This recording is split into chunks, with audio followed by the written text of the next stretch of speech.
In past years, I've addressed the most pressing dietary issues of our time, like what's the healthiest variety of apple? Or what's the most nutritious nut? Or dried fruit? Or what's the best bean? What's the best berry? What's the best bowel movement? Right? We had fun. People got to vote. You know, some folk came away all huffy, you know, especially the New Yorkers back there. But this year I thought I'd lighten it up and answer, what's the best way to prevent death? Every year the CDC updates the latest leading causes of death in the United States. So let's start at the top and go down the list, see what's new in each category. Heart disease, number one, the 35-year follow-up of the Harvard Nurses Health Study just published. Now, the most definitive long-term study on older women's health we have. Since the study started, thousands of participants died, but that allowed them to study the risk factors for mortality. Because heart disease was the leading cause of death, it comes as no surprise the dietary cholesterol intake, right, was a significant risk factor for dying. The second leading cause was smoking-related cancer deaths. But what's so neat about this study is that it's a competing risks analysis. Right? So it allowed them to compare different risks to one another. So consuming the amount of cholesterol found in just a single egg a day appears to cut a woman's life short as much as smoking 5 cigarettes a day for 15 years. The most protective behavior they found was fiber consumption. Eating just a cup of oatmeal's worth of fiber a day appears to extend a woman's life as much as 4 hours of jogging a week.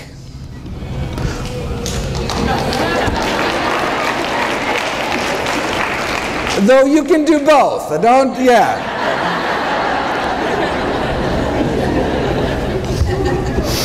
So it's worth noting that, look, the intake of cholesterol only found in animal foods was associated with living a shorter life, and the intake of fiber only found in plant foods associated with living a longer life. The one specific food most tied to longevity was nuts. You also appear to get 4 hours of weekly jogging benefit eating just 2 handfuls of nuts a week. All right.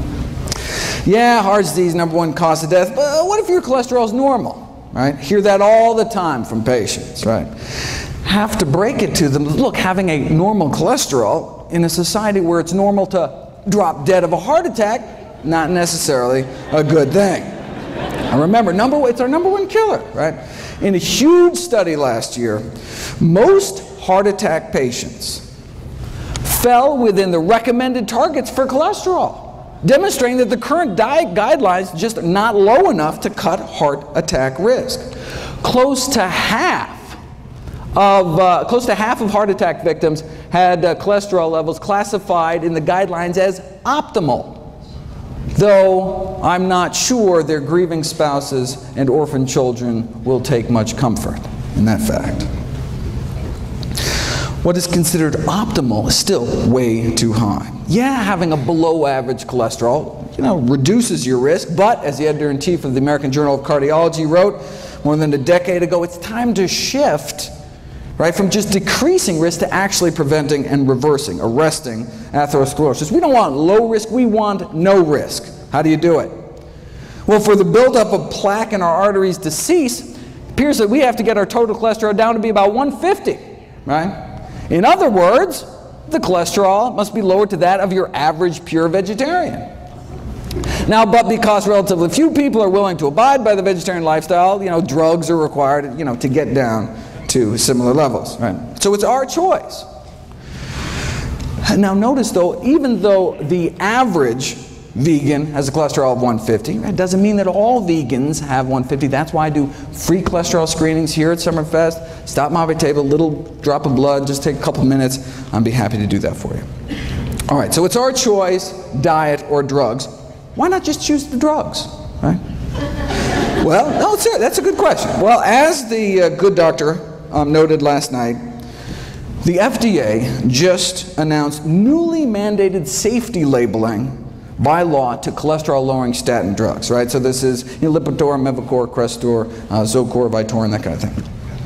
The FDA issued new side effect warning labels this year regarding the increased risks, brain-related risks, associated memory loss and confusion, an increase in blood sugar levels, as well as new onset diabetes.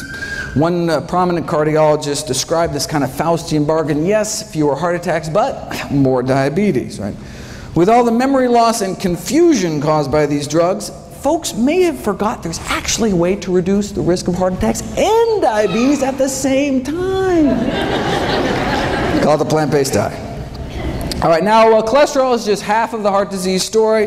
The other half is inflammation. Right? We've known for 15 years that a single meal high in animal fat, sausage and egg McMuffin was used in the original study, can paralyze our arteries, right? Cutting their ability to relax normally in half within hours of eating animal products. The whole lining of our vascular tree gets inflamed and stiffened, right? And just as that inflammation, so here's hours, right? 1, 2, 3, 4, 5, 6. Just as that inflammation, right? Just as that crippling of our arteries starts to finally calm down after 5 or 6 hours, lunchtime, right? And then we may whack our arteries with another load of meat, eggs, or dairy, right? And so most people are in this chronic state of low-grade inflammation, increasing risk for these inflammation-related diseases like heart disease, cancer, diabetes, one meal at a time.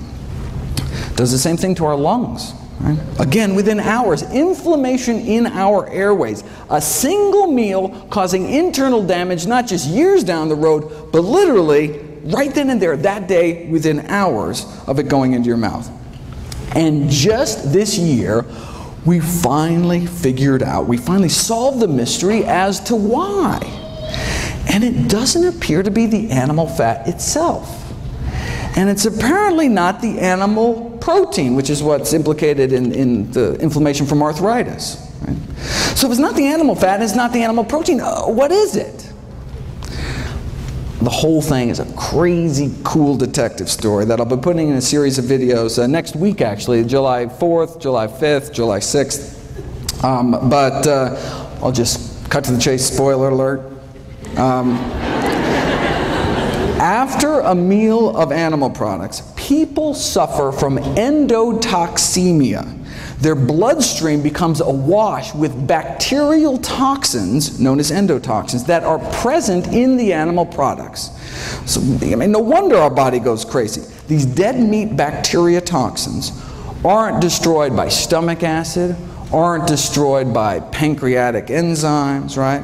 Aren't destroyed by cooking. They tried boiling meat for hours, still didn't work. And so these bacterial toxins were found to be highly resistant to cooking and our body's best attempts at acid and enzyme digestion.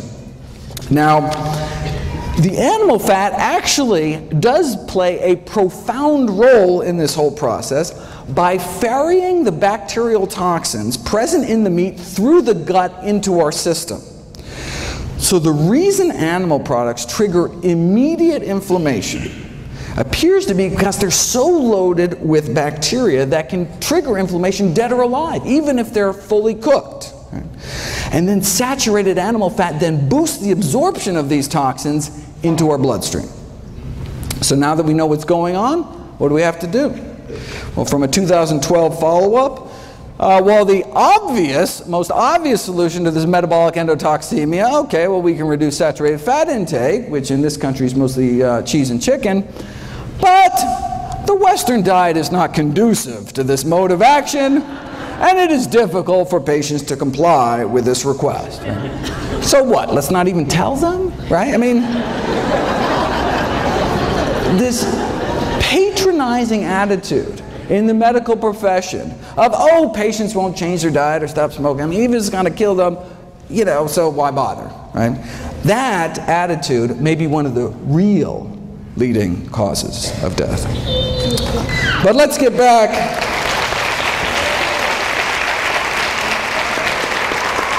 But let's get back to the official list and take on cancer next. What's the latest?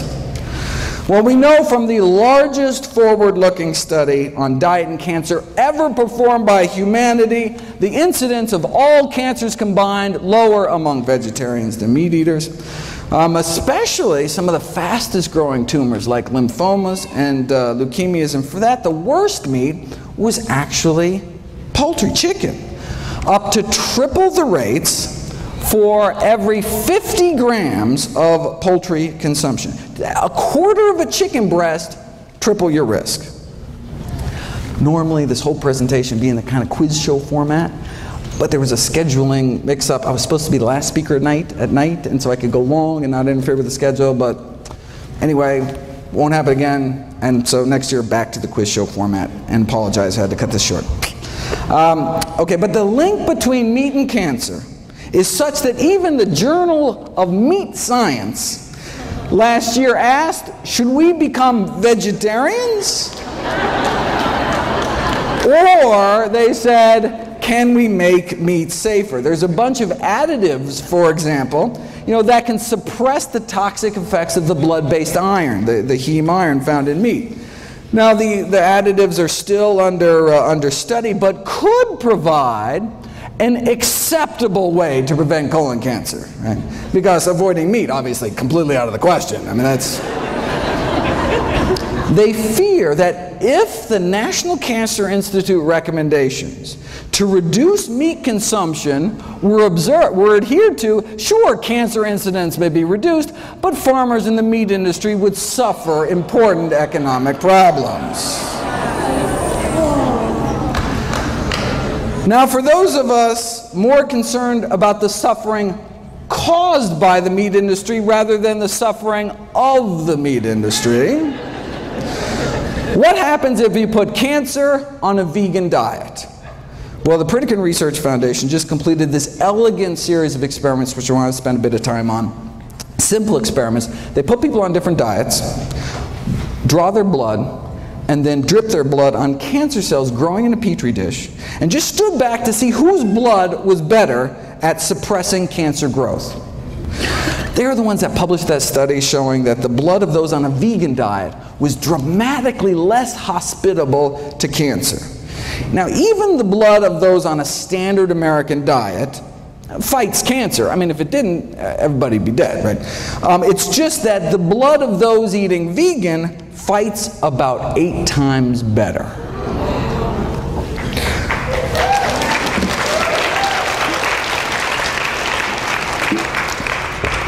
The blood of those on a standard American diet suppresses cancer growth by about 9%. You put people on a plant-based diet for a year, though, and their blood just tears it up. Right? The blood circulating through the bodies of vegans has nearly 8 times the stopping power when it comes to cancer cell growth. Now, this is for prostate cancer, most common cancer among men. For women, it's breast cancer. So the Pritikin researchers tried duplicating this study with women using breast cancer cells instead. Now, they didn't want to wait a whole year to get the results, so they figured they'd try to see what a plant-based diet could do in just 2 weeks against 3 different types of human breast cancer. This is the before, cancer growth rates powering away at 100%, and then this is after eating a plant-based diet for just 14 days. Now, slowing down cancer growth is great, but getting rid of them, getting rid of cancer cells is even better. This is before and after measuring cancer cell death, right? This is the before, and this is the after. Pre and post plants. The same blood now coursing through these women's bodies gained the power to significantly slow down and stop breast cancer growth thanks to just 2 weeks of eating a plant-based diet. What kind of blood do we want in our body? What kind of immune system, right? Do we want blood that's just kind of roll over when new cancer cells pop up, right? Or do we want blood circulating to every nook and cranny within our bodies with the power to slow down and stop them. Now, this strengthening of cancer defenses was after 14 days of a plant-based diet and exercise. They were out walking 30 to 60 minutes a day. Wait, well, maybe the only reason their bodies became, so effective at suppressing cancer cell growth was because of the exercise. Maybe diet didn't have anything to do with it. So they put it to the test. This is measuring cancer cell clearance. And this is what we saw before, the effect of blood taken from those eating a plant-based diet, in this case for 14 years, along with mild exercise, just like walking every day, right? So, plant-based diets, walking, that's the kind of cancer cell clearance you get. Now, compare that to the cancer-stopping power of your average sedentary. You see this little burger, apple? Oh, sorry, I can't. All right. On the website, it's a little, okay, but okay. Okay, compared to the cancer-stopping power of your average sedentary meat eater, which is basically non-existent. Okay.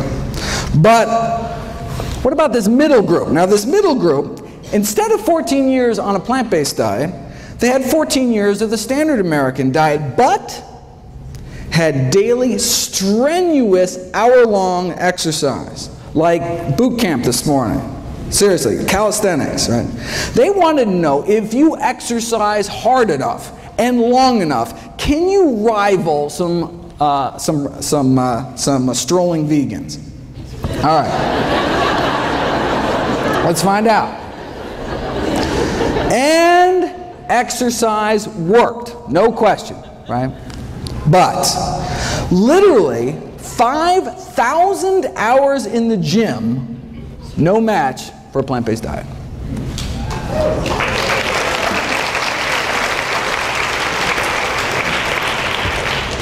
Here's an actual photomicrograph of cancer cells stained so that they release light when they die. Right? As you can see in the control group, there are a few cancer cells dying. Right? Even if you're a couch potato eating fried potatoes, your body's not totally defenseless. But here's the hardcore strenuous exercise group. Right? Cancer cells dying left and right. But nothing appears to kick cancer butt more than a plant-based diet. Why, though? Some people don't care, but I'm always curious. All right. How does a simple dietary change, right, make one's bloodstream so inhospitable to cancer after just a few days? We didn't know until last year, when they sought to determine the underlying mechanisms for these anti-cancer effects. All right. And it is a wild story. I have a whole series of videos coming out about it. The story involves little people and big dogs and little dogs. It involves marshmallows, Tinker Toys, cannibalism, and vegan bodybuilders. From beefsteak to beefcake. I wish I had time, believe me. But the videos will be up soon. Bottom line, the answer to the Pritikin puzzle is IGF-1, insulin-like growth factor 1. Is the cancer-promoting growth hormone involved in every stage of cancer growth, spread, metastases, cancer invasion. But you put people on a plant-based diet, and their IGF-1 levels, plant-based diet, go down. And if they continue to be on a plant-based diet, this is just after a few weeks, if you're on a plant-based diet long-term, levels drop even further. And their IGF-1 binding proteins go up. That's one of the ways our body suppresses cancer growth. Protect itself from cancer. Protect itself from excessive growth by releasing this binding protein into the bloodstream to bind up, to tie up IGF-1. It's like our body's, kind of emergency brake. Yes, in as little as 11 days, right? A plant-based diet can reprogram your body to bring down IGF-1 production, right? But what about all the IGF-1 that's circulating from the, bacon and eggs you ate last week, right?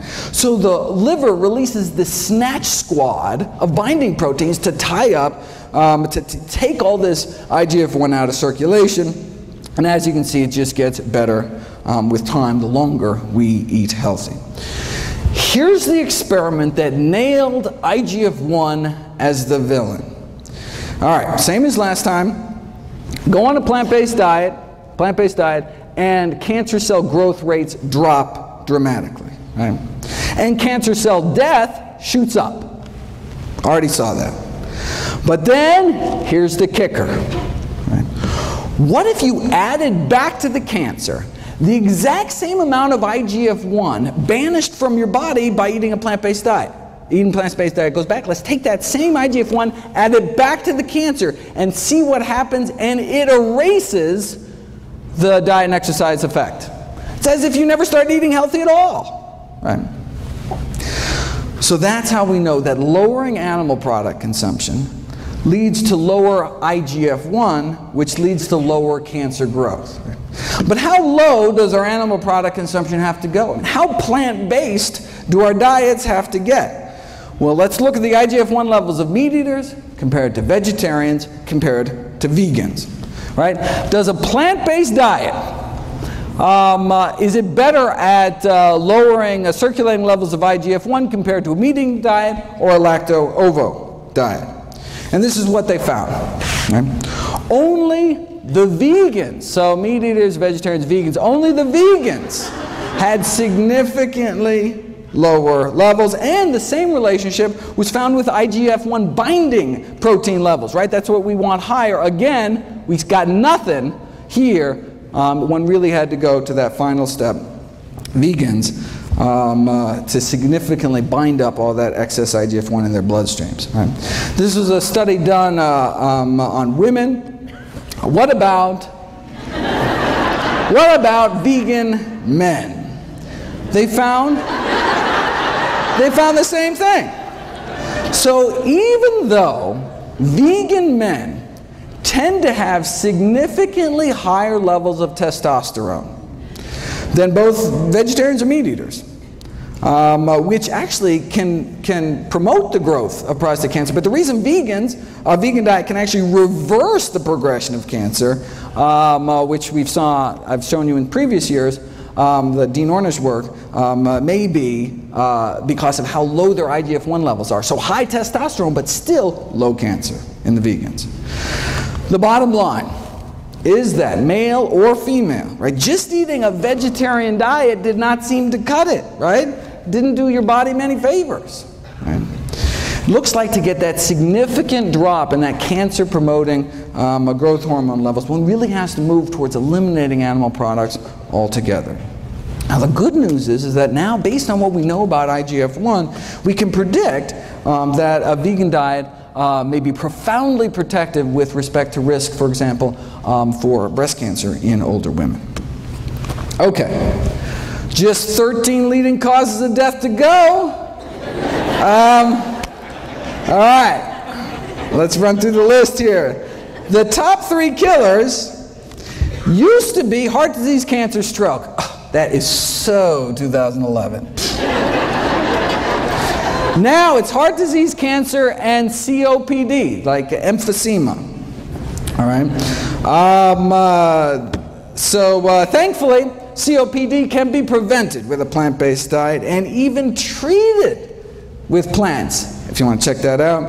Now, of course, the tobacco industry took these landmark findings a little differently. Instead of adding plants to people's diets to prevent emphysema, wouldn't it be simpler to just add them to cigarettes? And voila! The addition of acai berries to cigarettes evidently has a protective effect against emphysema in smoking mice.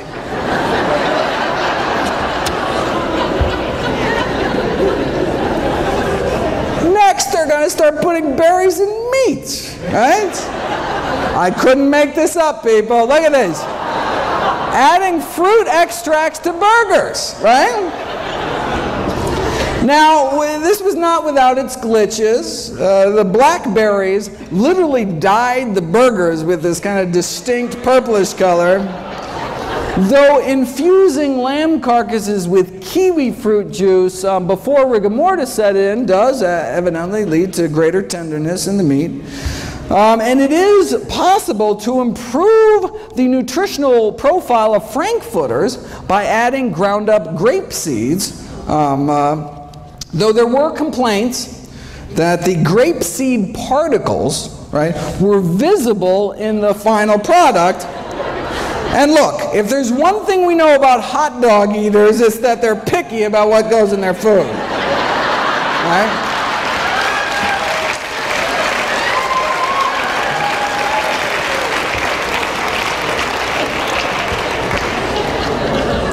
Pig anus, okay, but grape seeds?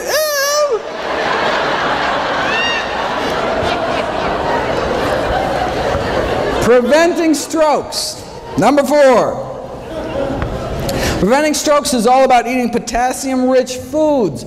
Potassium from the words potash. You take any plant, put it in a pot, reduce it to ash, and what you're left with is potassium. True story.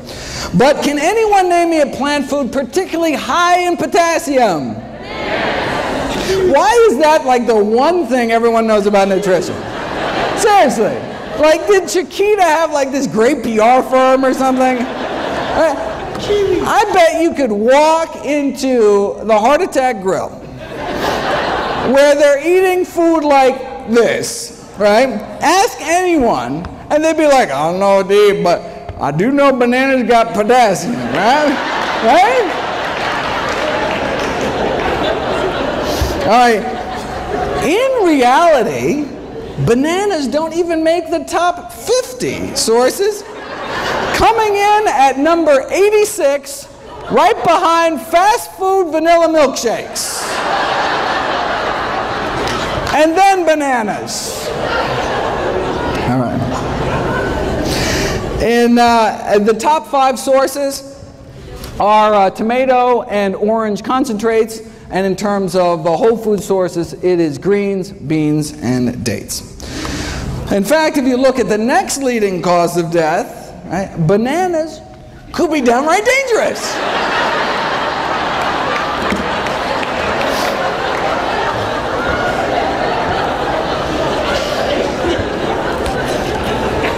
Alzheimer's. Alzheimer's now our 6th leading cause of death. We've known for 20 years now that those who eat meat, red or white, including poultry and fish, were between 2 and 3 times more likely to become demented compared to vegetarians. And the longer that you're vegetarian, the lower your risk of developing dementia. But the exciting new research is actually on treating Alzheimer's using these natural plant remedies, which actually beat out placebo and worked as well as the leading Alzheimer's drug. Again, on the website, all for free. Next on the kick the bucket list is diabetes, which can be prevented with a plant-based diet and treated with a plant-based diet and even reversed in many cases with a plant-based diet. And I encourage everyone to check out Brenda's talk at 3 o'clock this afternoon. This is from October. Those eating vegetarian had significantly lower rates than meat eaters, right? But it was the vegans that did the best. And this is the surprising thing, this was after controlling for obesity, right? Sure, vegans got lower diabetes rates, right? They're so skinny, right? But even at the same weight, vegans have just a fraction of the diabetes risk, right? Why are vegans on average so slim? Obesity is so rare among those eating plant-based diets. Nutrition researchers have been desperate to try to uncover the secret. Yes, they eat fewer calories, right? But not that many fewer. In the past years, I've gone through a number of theories to try to explain this. Maybe it's because people eating plant-strong diets, express more of that fat-shoveling enzyme in the mitochondria, the power plants of our cells. I've talked about that. Maybe it's because the gut bacteria populations are different. Maybe it's because of avoiding the obesogenic chemicals, these endocrine-disrupting chemicals in the meat supply.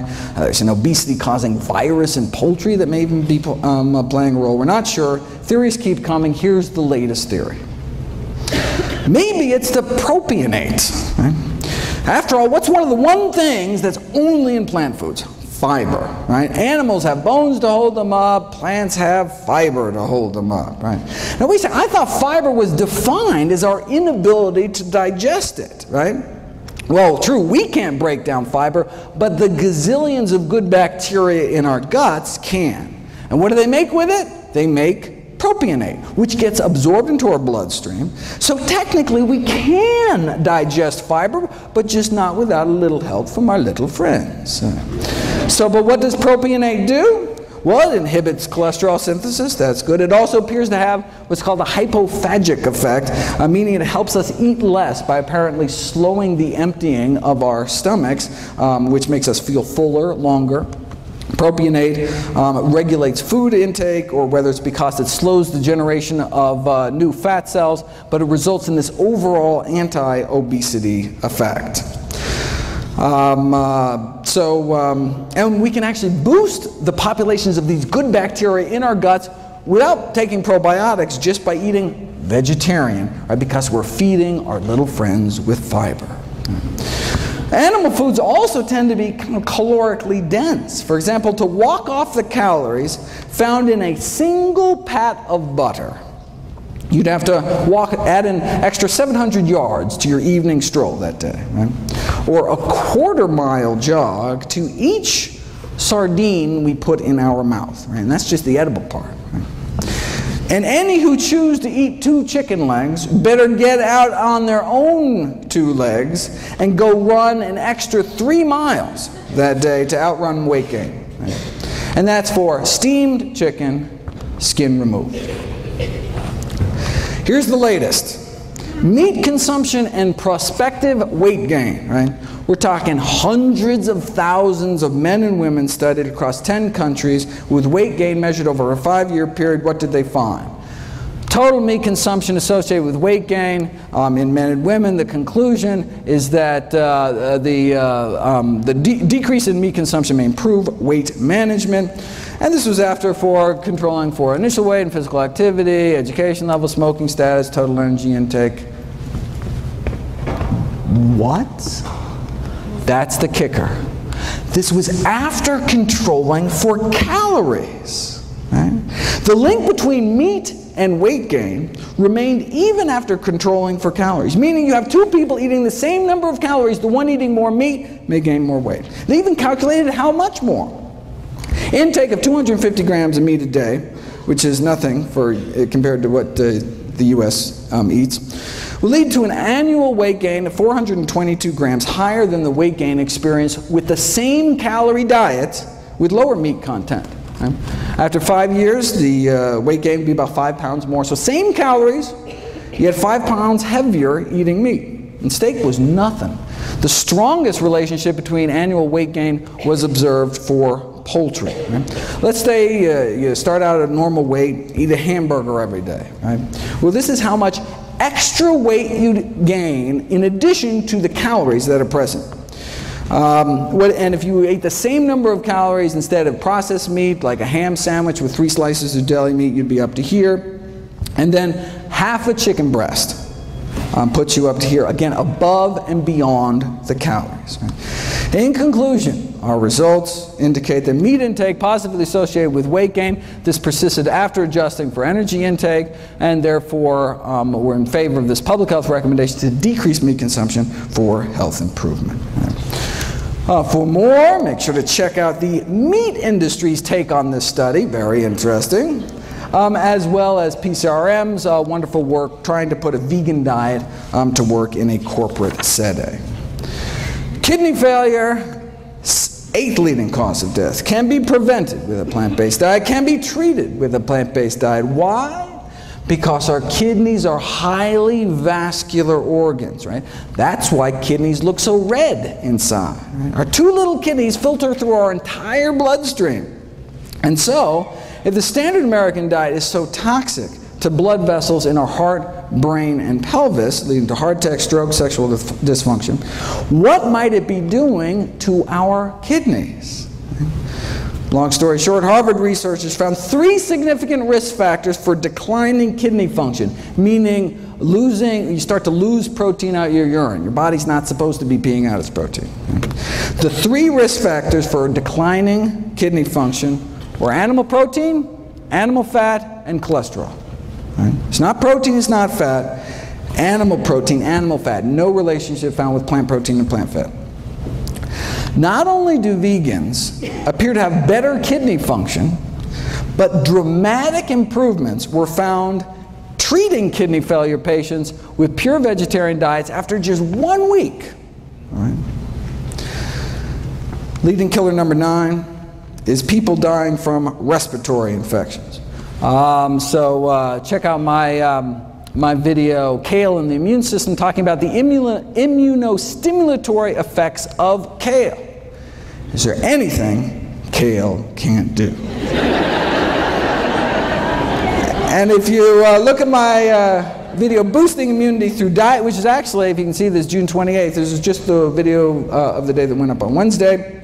You can see that eating just a few extra fruits and vegetables can significantly improve one's immune response to pneumococcal pneumonia. Suicide is number 10. Now, last year at Summerfest, I talked about improving mood through diet. We know vegetarian diets have been associated with healthier mood states, but you don't know if it's cause and effect until you put it to the test. And that's what was done this year. You take regular meat eaters and you remove meat, fish, poultry, and eggs in this study from their diets. And you can see a significant improvement in mood scores after just 2 weeks. I mean, it can take drugs like Prozac, months to take effect. In fact, the way drugs like Prozac work is they boost the levels of the so-called happiness hormone serotonin. Did you know that there is serotonin in plants? I had no idea. I certainly didn't. But there's serotonin and dopamine and all sorts of human neurotransmitters in plants.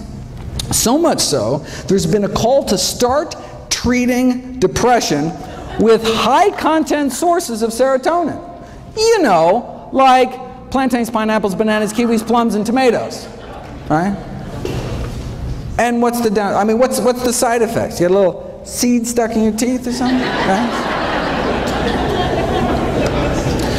Maybe that's why high intake of fruits, vegetables, mushrooms, and soy associated with decreased prevalence of depression. Maybe that's why improved behavior in teenagers was significantly associated with higher intakes of leafy green vegetables and fresh fruit. For more, keep an eye out for my videos on the wrong way to boost serotonin, which is by these tryptophan supplements, a better way to raise serotonin to fight things like premenstrual depression, and then the best way, as reported in this double-blind, placebo-controlled crossover study on the successful use of butternut squash seeds in the treatment of social anxiety disorder, for example. Amazing. How might a plant-based diet prevent systemic infections? Well, meat-borne bacteria can directly invade one's bloodstream through the intestinal wall, or in women can creep up into their bladder. Just this month, June 2012, we have direct DNA fingerprinting proof, finally, right, that women eating meat are getting urinary tract infections from eating meat contaminated with fecal bacteria that then crawl up into their bladder. Right? And chickens are the most likely reservoir.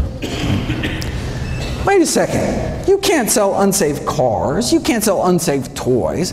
How is it legal to sell unsafe meat? Well, they do it by blaming the consumer. Right?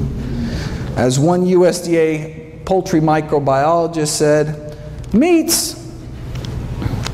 raw meats are not idiot-proof. They can be mishandled, and when they are, it's like handling a hand grenade. You pull the pin, someone's going to get hurt. See, if we get sick, it's our fault. Right? Now, while some may question the wisdom of selling hand grenades in supermarkets, the USDA poultry expert disagrees. Says, I think the consumer has the most responsibility, but just refuses to accept it. Right? It's like a car company saying, yeah, we installed faulty brakes, but it's your fault for not putting your kid in a seatbelt. Right? A director at the Centers for Disease Control responded famously to this kind of blame the victim attitude from the meat industry. Is it reasonable, she asked, if a consumer undercooks a hamburger that their 3-year-old dies? Is that reasonable? Not to worry though, the meat industry's on it. All right, they just got FDA approval for a bacteria-eating virus to spray on the meat. Now, some have raised concerns about these so-called bacteriophages, such as the possibility that these viruses can spread toxin genes between bacteria, which wouldn't go good, especially given the difficulties in preventing large numbers of these viruses from being released into the environment from the slaughterhouses. All right. Now, it could also allow the meat industry to become more complacent about food safety, right? If they know they can just kind of spray some viruses on at the end, right? Similar to the quick fix argument about irradiation. From the industry point of view, right, who cares if there's fecal matter in the meats, as long as you can just blast it at the end with enough radiation, right? Now, the meat industry is concerned that consumer acceptance of these bacteria-eating viruses may present somewhat of a challenge to the food industry. Not that they'd ever be labeled, of course. But if they think that's going to be a challenge, check out their other bright idea. The effects of extracted housefly pupae on chilled pork preservation. This is a sciencey way of saying they want to smear a maggot mixture on the meat. Now, it's a low-cost, simple method. Think about it. Maggots thrive on rotting meat, yet there have been no reports of maggots having any serious diseases. Not that anyone's really checked, but, I mean, right? Indicating that they have a strong immune system, right? They must be packed with some kind of antibacterial properties, otherwise they die themselves eating rotting meat. All right. So, they took maggots that were 3 days old, washed them, dried them, kind of toweled them off, put them in a tissue blender, kind of a little Vitamix action there, and then voila, safer meat.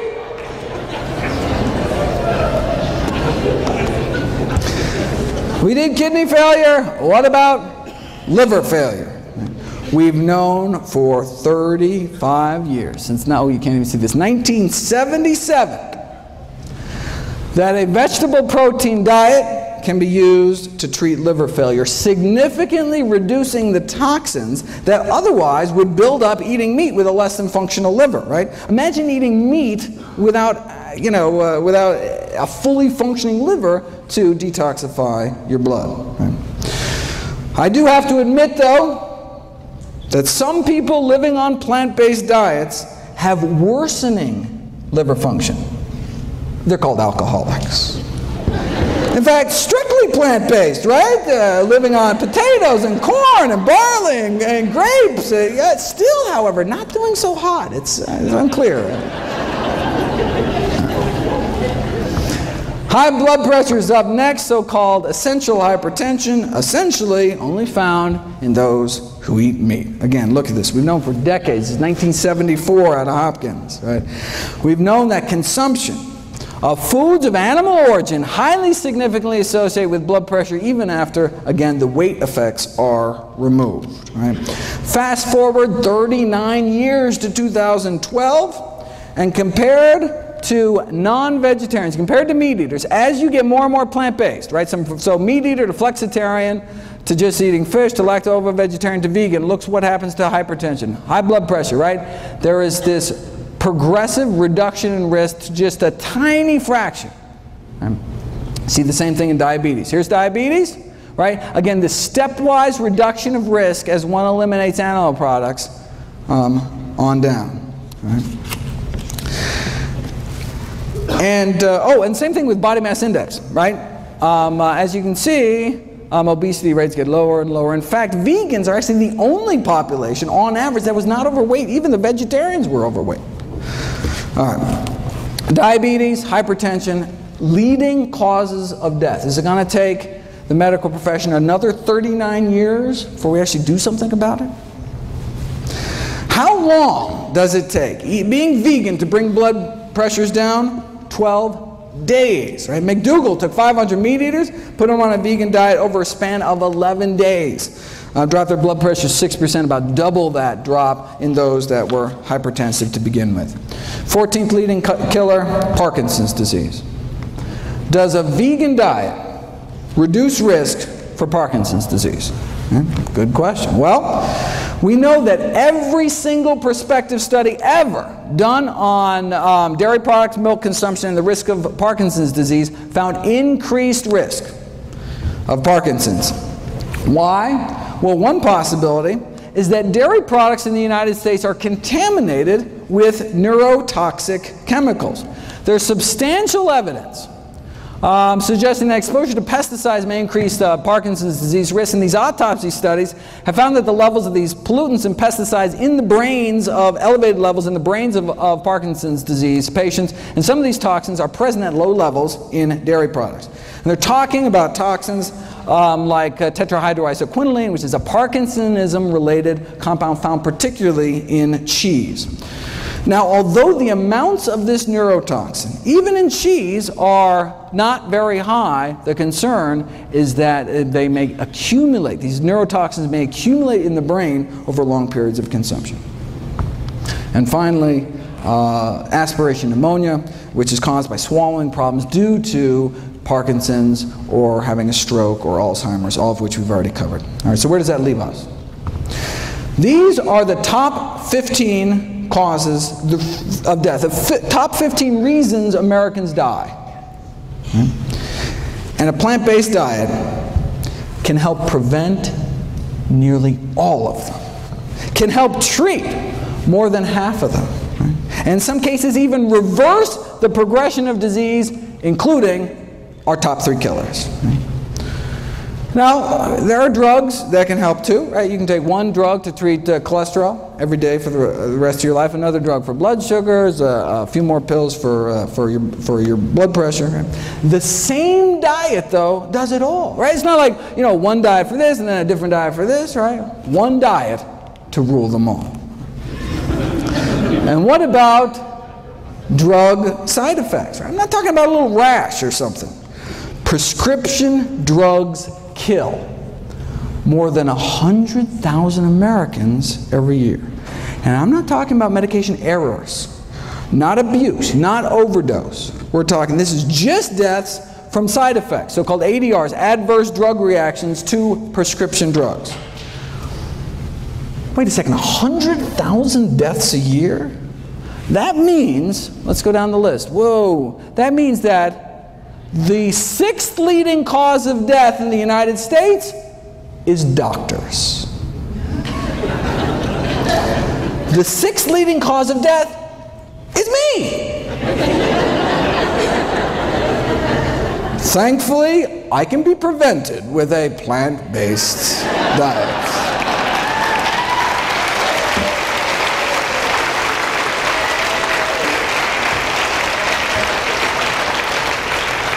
Seriously though, compared to 15,000 American vegetarians, meat eaters had about twice the odds of being on aspirin, sleeping pills, tranquilizers, antacids, painkillers, blood pressure medications, laxatives, and insulin, right? So plant-based diets are great for people that don't like taking drugs, don't like paying for drugs, and of course don't like risking adverse effects, right? Now this study did show that plant-based diets have their own side effects. Side effects include a lower risk of chronic disease, fewer allergies, fewer surgeries. We're talking fewer varicose veins and hemorrhoids, even fewer hysterectomies. And we're not talking just the big killers, right? Not just less heart disease, cancer. This is the longest study on vegetarians in human history. Not just less heart disease and stroke and high blood pressure and diabetes, but less diverticulosis, less, if you can read this, less diseases overall, right? That's the side effects of a plant-based diet, less disease overall. Here's the allergies thing. Again, longest running study on vegetarians in history. Women who eat meat compared to vegetarians appear to have a 30% greater risk of reporting chemical allergies, 24% asthma, more drug allergies, even more bee sting allergies, 15% more hay fever. A new side effect of plant-based diets we just learned about last year, fewer cataracts, right? That's what we get, fewer cataracts, the leading cause of blindness and vision loss. Compared to those just eating a single serving of meat a day, right, in one meal, those eating half a serving a day dropped their risk 15%. Just eat fish, dropped about 21%. Get rid of fish, dropped 30%. Get rid of eggs and dairy, full 40% drop in risk. Right? And that's all in addition to my favorite side effect of plant-based diets, helping to prevent 15 out of our 16 top killers. Want to solve the healthcare crisis? I've got a suggestion. Imagine if our nation embraced a plant-based diet. Right? Imagine if we just significantly cut back on meat. Well, there's actually one country that did it. After World War II, Finland joined us and started packing on the meat, eggs, and dairy. And by 1970s, the mortality rate from heart disease of Finnish men was the highest in the world, even put us to shame. So, look, they didn't want to die, so they got serious. Heart disease is caused by high cholesterol. High cholesterol is caused by high saturated fat intake. So the main focus of the strategy was to reduce the high saturated fat intake in the country. So this means here that's cheese, chicken, cake, and pork, basically. All right. So a berry project was launched to help dairy farmers switch to berry farming, right? Whatever it took.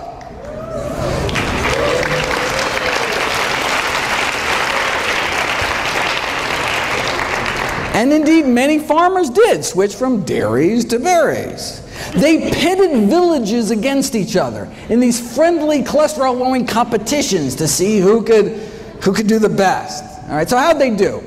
All right, look, on a population scale, even if mortality rates drop, 5%, I mean, that could save thousands of lives, right? But remarkably great changes took place. An 80% drop in cardiac mortality across the entire country. 80% drop in heart disease deaths. With such greatly reduced the rates of cardiovascular and cancer mortality, the all-cause mortality was basically almost cut in half, leading to 7 more years, men are living 7 more years, 6 more years for women, right? And look, this is just cutting down on animal products. Now vying for the world record for heart disease deaths, of course, the United States of America. So why doesn't our government make these same recommendations?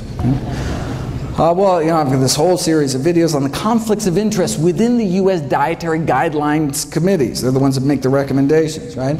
And indeed, whether they're funded by candy bar corporations or the Sugar Association, right?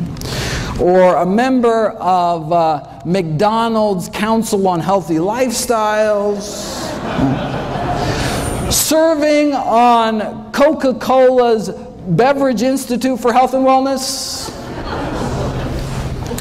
And notice, we only know about this thanks to a PCRM lawsuit against the USDA. Very impressive. Very good.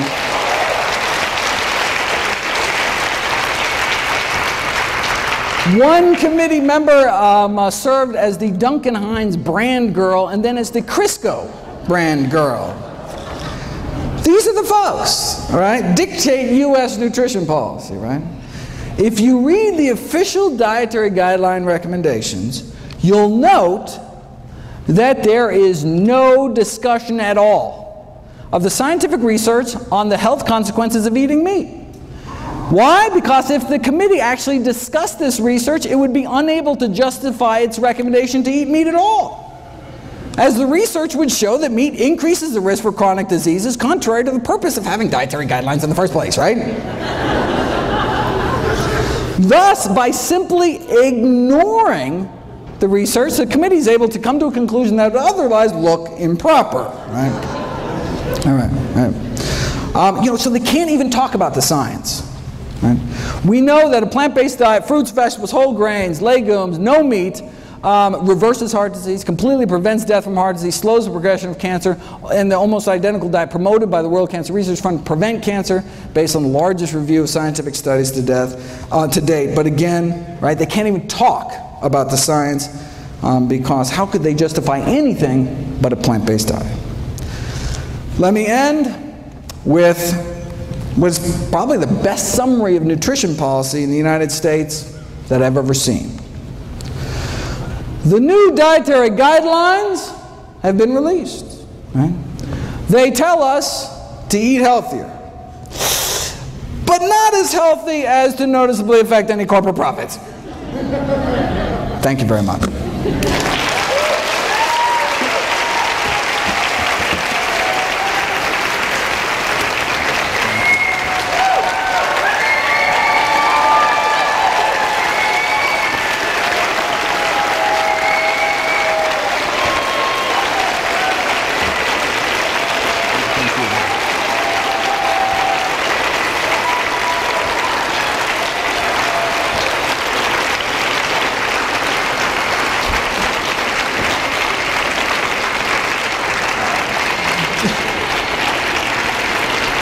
Don't forget to check out my new video every day.